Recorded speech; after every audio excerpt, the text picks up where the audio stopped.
يعطيكم العافية. اليوم رح نحضر معكم الحلا التركي المعروف لقمة الباشا بطعم ومذاق ولا أروع.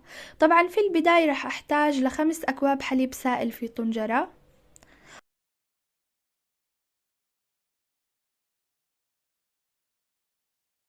وبنفس الكوب يلي ضفت فيه رح أضيف فيه كوب واحد من الطحين،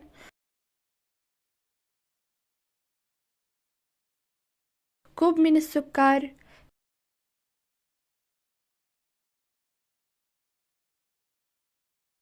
3 ملاعق كبار كاكاو غير محلى،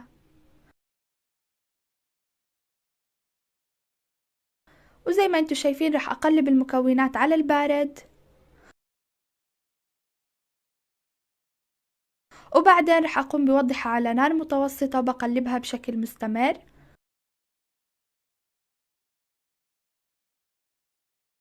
وبعدين رح نضيف على الحلا ملعقة صغيرة فانيلا، ونستمر بتقليب الحلا على نار متوسطة.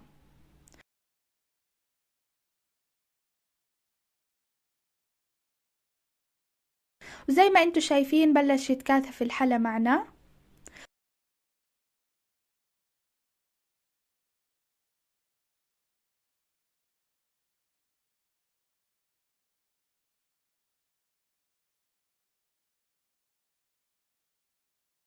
طبعا لما يثقل الحلا معنا بنضيف عليه 50 جرام من الزبدة، وبعدين بنقلب الحلا لمدة دقيقتين على النار، وبعدين بطفي النار عليه.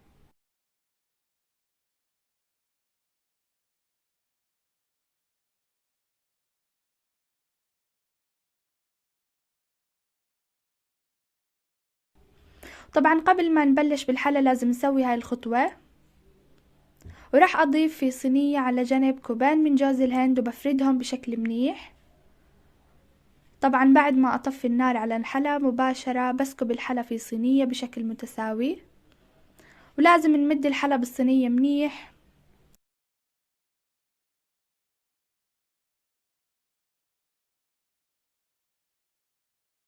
وبنترك الحلا لمدة ساعتين حتى تبرد معنا.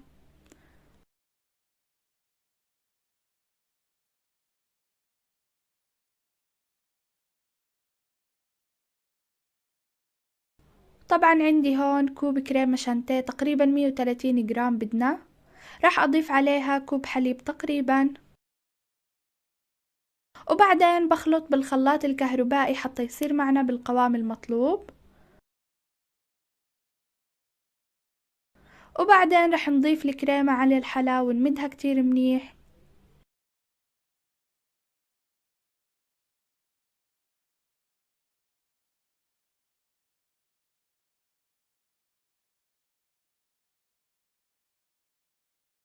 وهون رح نقطع الحلا بشكل متساوي زي ما انتو شايفين.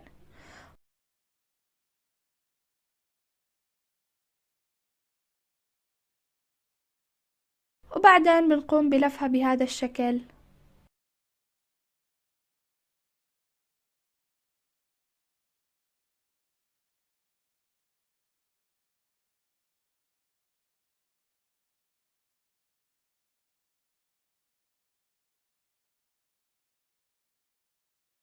وراح أزينها بالفستق الحلبي. وهيك بتكون جهزت معنا الوصفة. بتمنى إنها تنال إعجابكم، وألف صحة وهنا.